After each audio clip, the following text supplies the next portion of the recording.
కరీంనగర్, ఆదిలాబాద్, నిజామాబాద్, మెదక్ జిల్లాల బీజేపీ అభ్యర్థి విద్యావేత్త మల్క కొమ్రయ్యను ఆశీర్వదించండి. విద్యారంగంలోని టీచర్ల సమస్యలను చట్టసభలలో గట్టిగా పోరాడుతాం. మొదటి ప్రాధాన్యత ఓటు వేసి టీచర్స్ ఎమ్మెల్సీగా గెలిపించండి. మా జిల్లా నుంచి నేను సిరిపేట వాస్తవుడిగా నాకు పోటీలో ఉన్న వ్యక్తి ఒక పక్కాగా ఉపాధ్యాయ వృత్తి గురించి ఆలోచించకుండా కేవలం రియల్ ఎస్టేట్ వ్యాపారం చేసి ఇవాళ మా రాష్ట్ర అధ్యక్ష ప్రధాన కార్యదర్శులకు డబ్బులు ఇచ్చి జిల్లా అధ్యక్ష ప్రధాన కార్యదర్శులను లోపరుచుకొని ఇవాళ శాసనమండలి ఎన్నికల్లో పోటీ చేస్తున్నాడు. ఒక రియల్ ఎస్టేట్ వ్యాపారికి బడికి ఏమైనా సంబంధం ఉంటుందా? బడికి ఉండే సమస్య గురించి తెలుసా? పిల్లవాడి గురించి తెలుసా? బడిలో పనిచేసే టీచర్ గురించి తెలుసా? కళాశాల గురించి తెలుసా? కళాశాల అధ్యాపకుల గురించి తెలుసా? నేను అన్ని సమస్యలు పరిష్కరిస్తా, నాకు ఓటు ఏంటంటే నాకు ఆశ్చర్యంగా అనిపిస్తున్నది. నేను సిరిపేటలో పుట్టిన బిడ్డగా ఉపాధ్యాయుల కొరకు ఇలా 2 కోట్ల రూపాయలతోటి సంఘ భవనాన్ని నిర్మించి ఇచ్చిన. నువ్వు ఒక మాట ఇచ్చినావు, ఏమని? నన్ను మీరు ఎన్నుకోండి, నేను 2 ఎకరాల స్థలం ఇస్తా, పెద్ద భవనం కడతాను మాట ఇచ్చి ముందుకు వస్తున్నావు. ధన్యవాదాలు ఆ తమ్మునికి. నువ్వు తక్షణమే ఈ 2 రోజుల లోపల 2 ఎకరాల స్థలాన్ని మీ సంఘానికి ఇస్తాన్నావు కదా, దాన్ని రిజిస్ట్రేషన్ చేయి. ఆ భవన నిర్మాణం కోసం నేను కూడా కష్టపడి పనిచేస్తాను. అంతేగాని ఉత్తర ప్రగల్భాల వాళ్ళకి ఉపాధ్యాయులను ఏదో మోసం చేస్తా అంటే ఉపాధ్యాయులు అంత ఆషామాషిగా లేరు. నువ్వు ఎంత డబ్బిచ్చి కొన్నా నిన్ను ఆదరణ ఉండదు. తప్పకుండా నీతి వచ్చేటువంటి ఎన్నికల్లో నిజాయితీ నీతి మాత్రమే గెలవబోతుందని చెప్పి మీ ద్వారా మా ఉపాధ్యాయ సోదరులకు తెలియజేస్తున్నా. ఉపాధ్యాయులకు ఆత్మగౌరవం పెంపొందించుకోవాలి.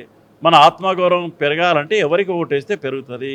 36 సంవత్సరాల పాటు ఉపాధ్యాయ సేవలో ఉన్న వ్యక్తిని, అనేక రకాల సమస్యలు పరిష్కరించిన వ్యక్తిని, ఇంకా పరిష్కరించవలసిన సమస్యలు ఉన్నాయి. వాటిని పరిష్కరించుకోవాలంటే అనుభవం ఉన్న వ్యక్తిని, ఉపాధ్యాయ వృత్తి నుంచి వచ్చిన వ్యక్తిని, మన గురించి మాట్లాడే వ్యక్తిని, మనకు నొప్పిస్తే తాను నొప్పిగా భావించే వ్యక్తిని ఎన్నుకుంటే మనకు ప్రయోజనం చేకూరుతుంది, మన వ్యవస్థ బలోపేతమవుతుంది, పిల్లవాడికి నాణ్యమైన విద్య అందుతుంది. కానీ రియల్ ఎస్టేట్ వ్యాపారులకు, పారిశ్రామికవేత్తలకు ఓటేస్తే ఎవరికి నష్టం జరుగుతుందో దయచేసి ఆలోచించాడు. కార్పొరేట్ స్కూల్ నుంచి వచ్చిన వ్యక్తి ఎవరి గురించి ఆలోచిస్తాడు? రియల్ ఎస్టేట్ వ్యక్తి అయితే ఈ పిఆర్టీ సంఘాన్ని ఎంత పెద్ద సంఘం అనుకున్నదో అంత పెద్ద సంఘం నాశనానికి దారితీసిండు. ఈయన డబ్బులు ఇవ్వడం వలన మా రాష్ట్ర అధ్యక్షుడు ఆ డబ్బుతోటి ఎమ్మెల్సీ కావాలని ఆయన ఉద్యోగానికి రాజీనామా చేసి అధ్యక్ష పదవి రాజీనామా చేసి పోటీ చేస్తున్నాడు. పెద్ద సంఘం అంటే ఏంటిది?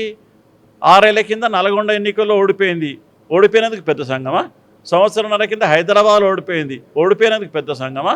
రాష్ట్ర అధ్యక్ష పదవి లేక 2 మాసాలైంది. రాష్ట్ర అధ్యక్ష పదవి లేకుండా ఒక ఉపాధ్యాయ సంఘం ఉంటుందా? మేధావుల సంఘం ఉంటుందా? రాష్ట్ర అధ్యక్ష పదవి లేనందుకు పెద్ద సంఘం అవుతుందా? ఆ అభ్యర్థి ఇంకా గెలుస్తాడని చెప్పి విర్రవీగడం అంత అసహజత్వం ఇంకోటి లేదని తెలియజేస్తున్నా.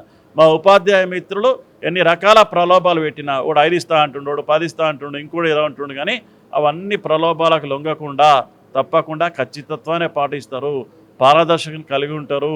మా టీచర్లందరూ మేధావులు, ఖచ్చితంగా ఏది మంచి ఏది చెడు ఆలోచించి ఓటు వేస్తారు. నేను ఏదో గొప్ప వ్యక్తిని చెప్పట్లేదు, కానీ దయచేసి అన్నీ ఆలోచించి ఒకవేళ నా అభ్యర్థిత్వం నచ్చితే కూర రఘుత్తమరెడ్డి అనే నాకు 16 మంది మిత్రులు పోటీ చేస్తున్నారు. బ్యాలెట్ పేపర్లో నా పేరు 6వ సీరియల్ నెంబర్లో ఉంటుంది. 6వ సీరియల్ నెంబర్ ఎదురుగా కూర రఘుత్తమరెడ్డి ఉంటుంది. కూర రఘుత్తమరెడ్డికి ఎదురుగా ఫోటో ఉంటుంది. ఆ ఫోటోకి ఎదురుగా ఎంటీ బ్లాంక్ బాక్స్ ఉంటుంది. ఆ బాక్స్లో ఎన్నికల అధికారి ఇచ్చేటువంటి పెన్నుతోటి మొదటి ప్రాధాన్యత ఓటు 1వ నంబర్ వేస్తే చాలు నాకు మీ ఆశీస్సులు ఇచ్చినట్టు, దయచేసి మీరు నన్ను అభినందించినట్టు, సమాజం హితం కోసం పనిచేసినట్టు, ఉపాధ్యాయ వృత్తి ఉన్న గౌరవాన్ని పెంచినట్టు, మన పిల్లవాడి ఔన్నత్యాన్ని కోరుకున్నట్టు, మన బడికి కావాల్సిన మౌలిక వసతులు సమకూర్చుకున్నట్టుగా అవుతుంది. కాబట్టి దయచేసి మీరు నా అభ్యర్థిత్వాన్ని పరిశీలించాల్సిందిగా 6వ నంబర్లో ఉన్న నా పేరుకు ఎదురుగా 1వ నంబర్ ఓటు వేసి గెలిపించాల్సిందిగా మీ ద్వారా మా మిత్రులందరినీ కోరుతూ, సమాజ హితం కోసం పనిచేసేవాడే ఉపాధ్యాయుడు. కాబట్టి జై టీచర్ అని తెలియజేస్తూ ముగిస్తున్నాం.